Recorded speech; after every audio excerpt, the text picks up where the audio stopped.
everybody, it's me, GhostCritic, and we're back with another Wednesday comic book pull list video where I let you know what I've just picked up from the comic book store today. But before I kick off and show you all the goodies that I put in my comic book bag, on Sunday I put up my weekly comic book review video and I had 5 books to talk about at some length.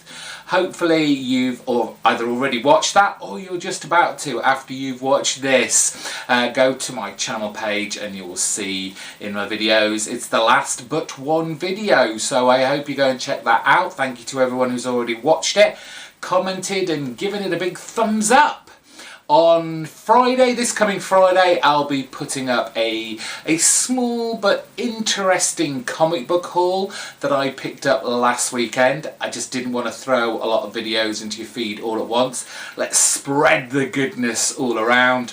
And of course, the books that I'm going to be showing you in just a few moments, I'll be reviewing again this coming Sunday, so don't forget, if you're not subscribed to my channel and you want to see those videos and much more, make sure you've hit that button and then you won't miss out on any.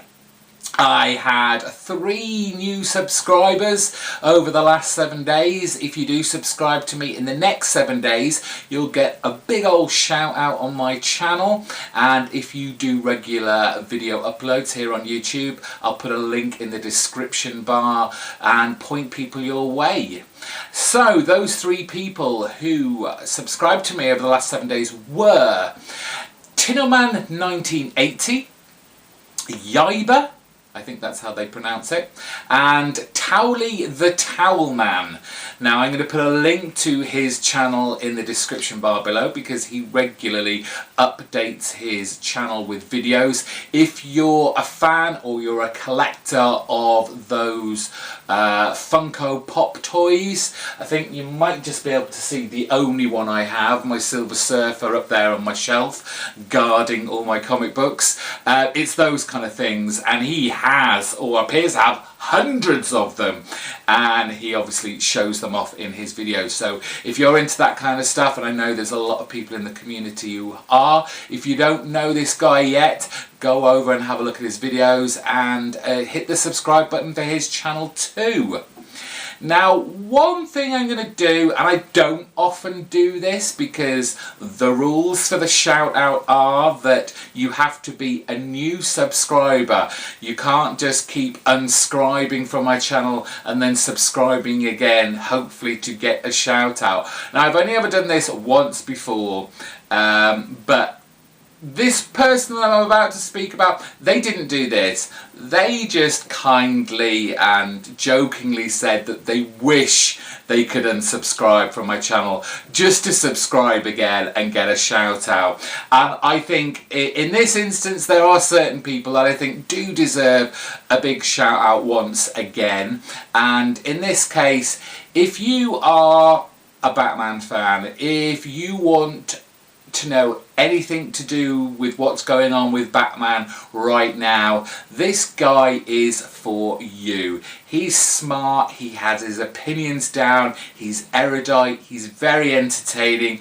I'll be honest, I have kind of dropped off on his videos of late purely because I'm not reading any of the Bat books at the moment, but I do know he's a great YouTuber, he's got a great score of subscribers already, but go his way, subscribe again. I am of course talking about Joshua Hayes, Bat Josh. He has recently just done, I think it was about a week ago, he did his top 20 Bat titles of 2016.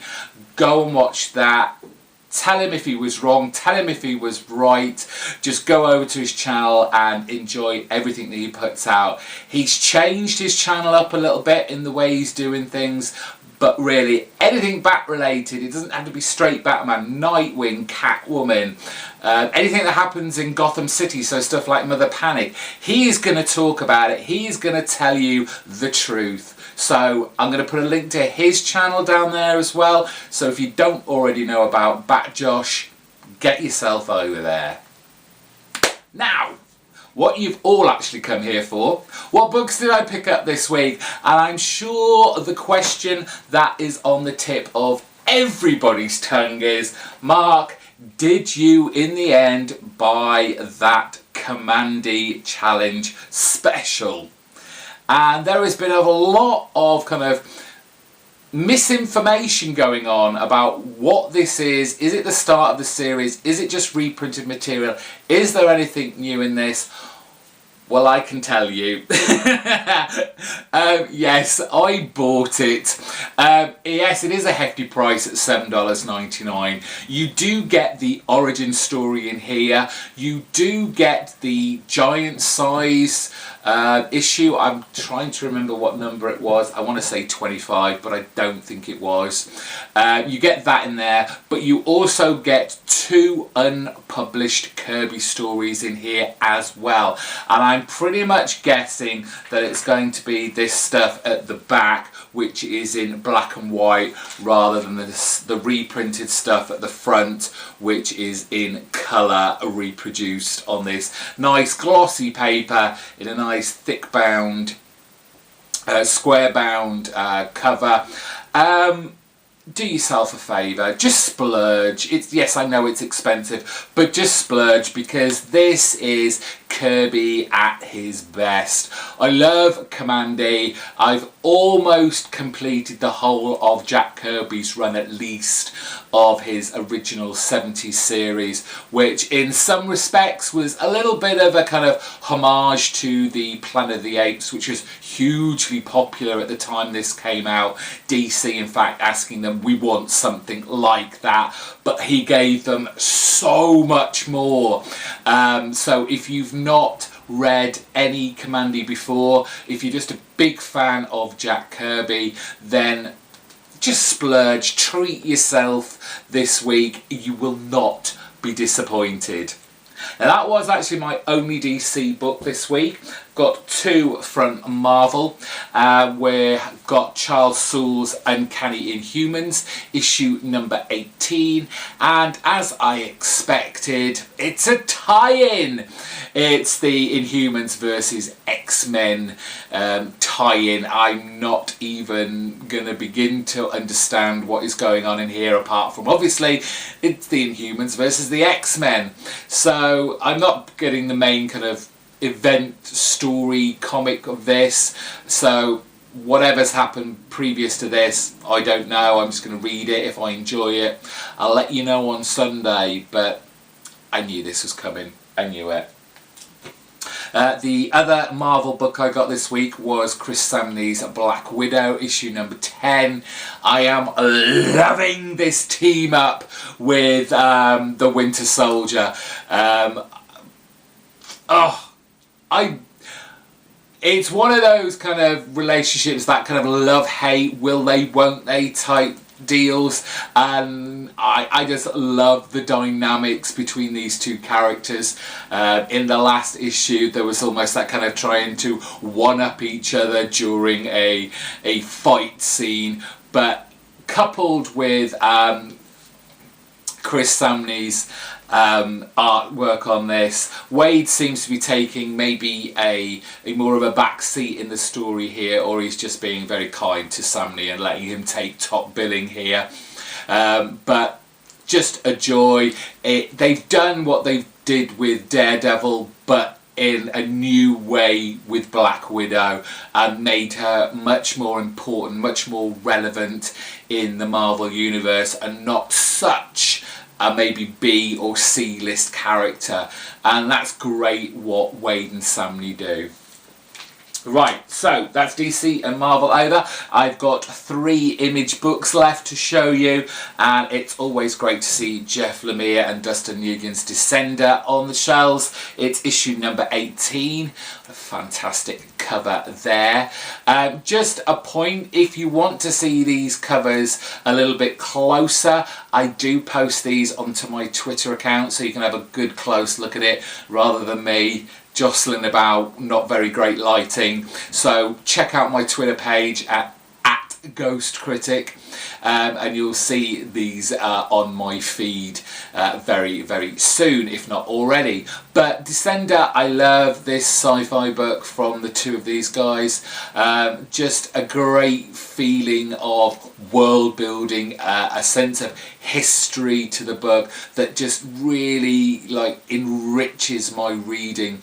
When they do go back in the past and kind of tell old stories, it doesn't feel like the story isn't still moving along, because everything that's happened into the past, it matters to what they're happening right now in the present.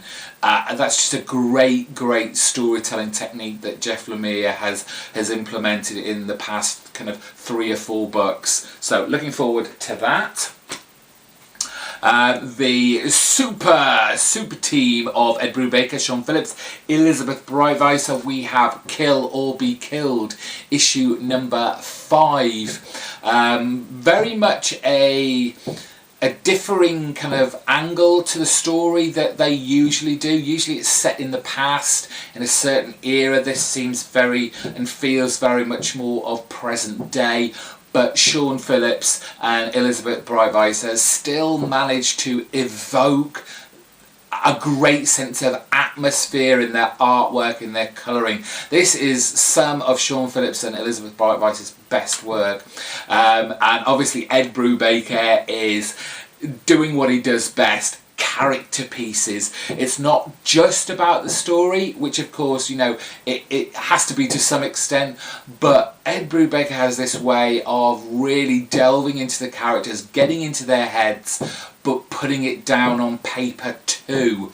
And just a great kind of almost vigilante type book, but with a kind of supernatural occult twist.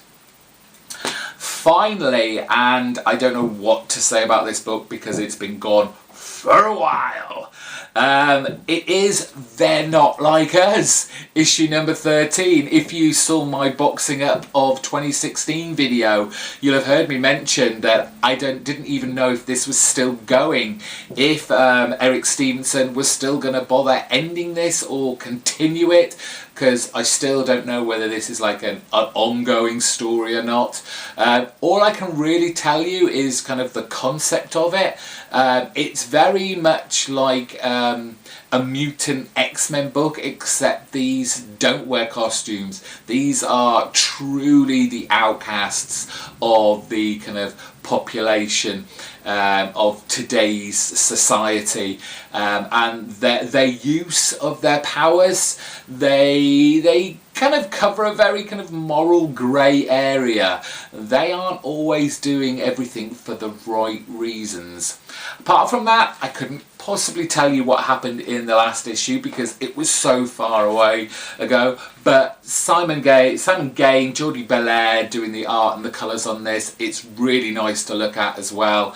Hopefully Eric will be able to kind of bring us back up to speed and remind us just exactly what was going on in this title. And that's it. They're all my books for this week. Thank you all for watching. Hit the subscribe button if you're not already subscribed. Remember, you'll get a shout out next week's video if you do. Give this video a big thumbs up and let me know what else you picked up. I think there was a new Image book, Cursed by Charles Soule. I had a look through it. I wasn't particularly impressed. There was Monsters Unleashed, their latest kind of mini event over at Marvel. It looked pretty, but I don't really think it's really worth that much of a read. It's not going to be outstanding or astounding, but we're all different. We all like different things. Let me know if you picked either of those two books up and anything else down in the comments section below. And for now, I will see you very soon. Thank you for watching. Bye bye.